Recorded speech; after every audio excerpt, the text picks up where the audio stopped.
Você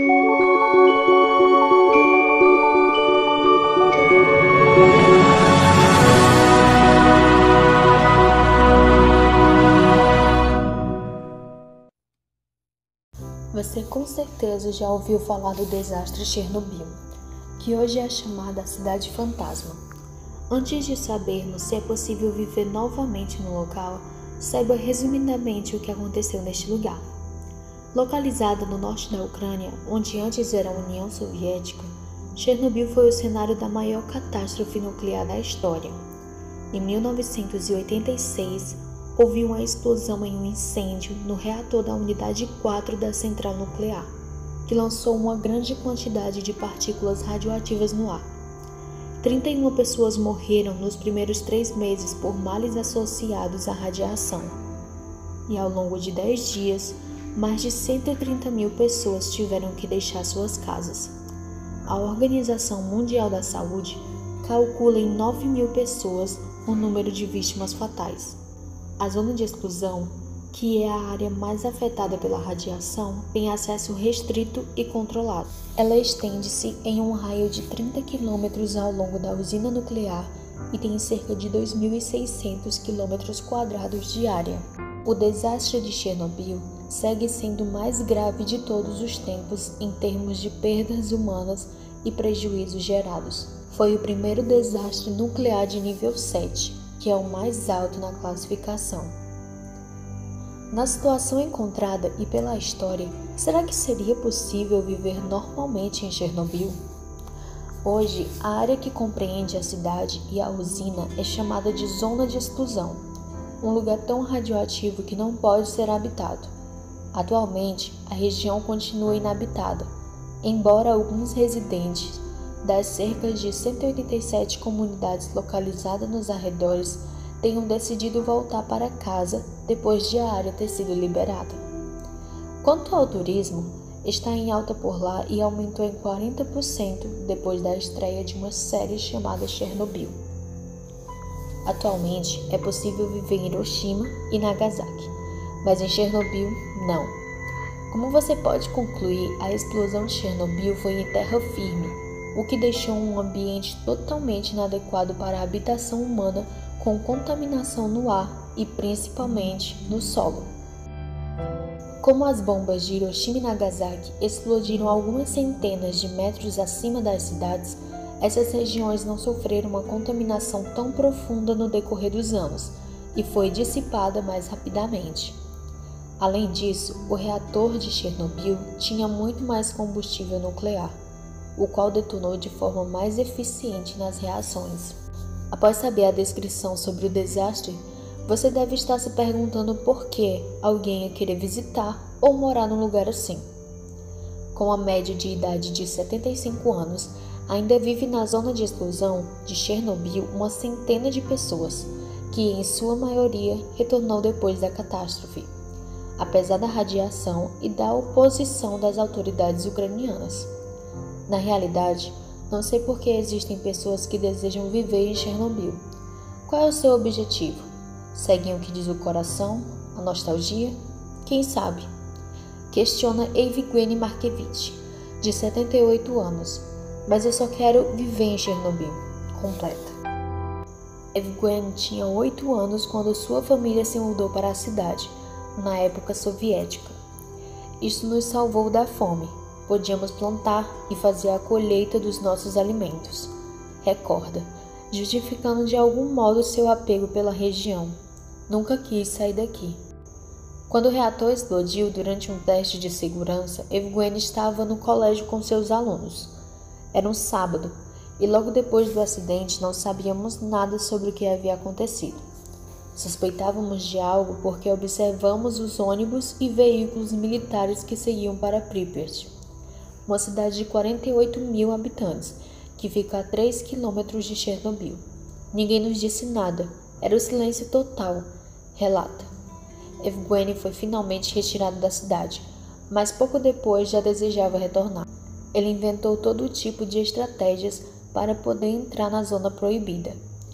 Conseguiu ser recebido pelo diretor do Serviço de Vigilância de Radiações da estação e pediu um emprego, que conseguiu. Desde então, nunca mais saiu da área contaminada. Contra todas as expectativas, nunca teve problemas de saúde. Ele admite que planta legumes em seu jardim e consome os produtos. Há uma parte de risco, resume. Os Samozeli, como são chamados, vivem na região em pequenas casas de campo, a maioria de madeira. Eles vivem com o que conseguem cultivar em suas hortas, além de alguns mantimentos entregues pelos funcionários da central nuclear e visitantes. Em caso de necessidade, viajam até a cidade de Ivankov, fora da zona de exclusão, para comprar o necessário no mercado local. E assim como a história de Evgeny, muitas outras existem, de pessoas que moravam no local e não conseguiram deixar para trás e assim retornaram. Outros moradores da região são cientistas, militares e trabalhadores. Seus índices de radiação são rigorosamente controlados, principalmente através de baterias de exames. Chernobyl tem a grama cortada e manutenção pública. Os canos de água passam em cima do solo para evitar a contaminação, já que o índice de radioatividade é maior no solo do que no ar.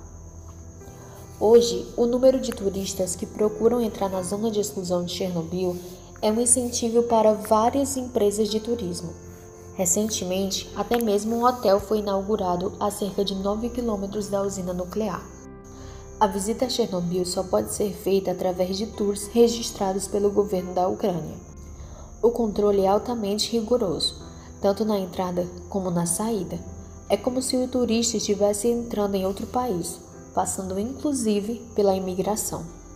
Alguns turistas tentam entrar na zona de exclusão por conta própria, mas é altamente desaconselhado, pois patrulheiros caminham dia e noite pelas ruas de Pripyat para manter a segurança do local. As visitas pela cidade são guiadas e controladas por verificações de segurança. Os visitantes devem viajar para o local por um ônibus de turismo, e uma vez lá, eles assinam um alerta contra tocar em qualquer objeto ou vegetação, ou até mesmo se sentar no chão. A saída do local também é altamente regulada, com scanners corporais que testam os níveis de radiação. E caso o alarme soe, os guardas devem analisar o indivíduo em busca de poeira radioativa antes de poder sair. O parque de diversões inaugurado às pressas é a atração principal do tour, oferecido por empresas que conduzem os turistas pela cidade fantasma. Só no ano passado, 60 mil visitantes estiveram no local. As 5 principais empresas turísticas na região possuem uma autorização especial do governo da Ucrânia para visitar a zona de exclusão. Os guias são treinados pelo exército. Eles são capacitados para proteger os grupos em caso de algum incidente e, principalmente, instruídos a conter turistas mais engraçadinhos, que de vez em quando desrespeitam as normas. Teoricamente, não há risco em passar um dia entre as ruínas. É proibido entrar em imóveis sem autorização, além de interagir com os animais. Os turistas são submetidos a detectores de radiação. Em alguns casos, conforme atesta a empresa, pode ser necessário deixar para trás um sapato contaminado, por exemplo. Além do parque de diversões, outras paradas chamam a atenção dos visitantes. É o caso de uma escola infantil nas proximidades da usina.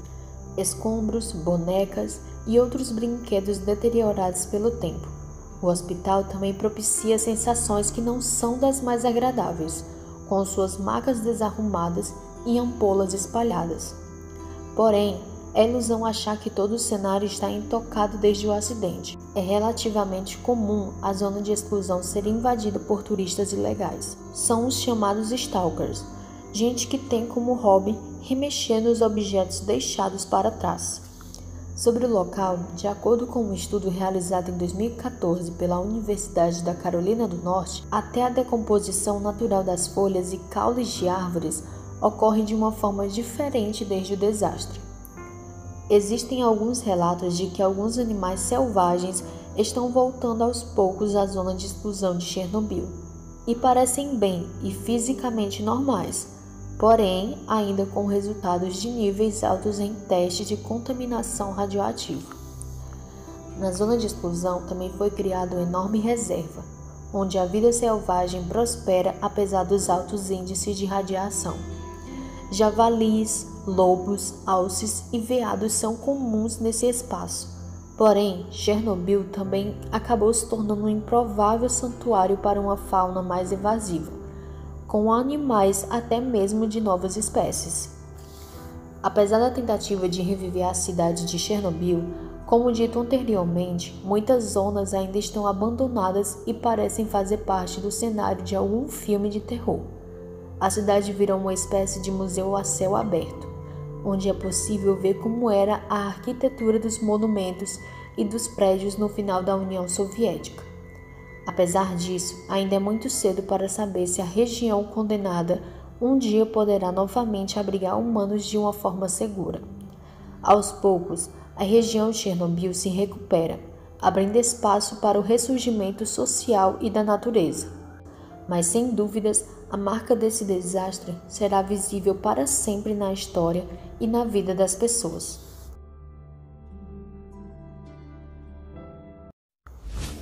Gostaria de saber mais detalhadamente sobre o desastre de Chernobyl? Se sim, não deixe de nos dizer nos comentários. Até o próximo vídeo.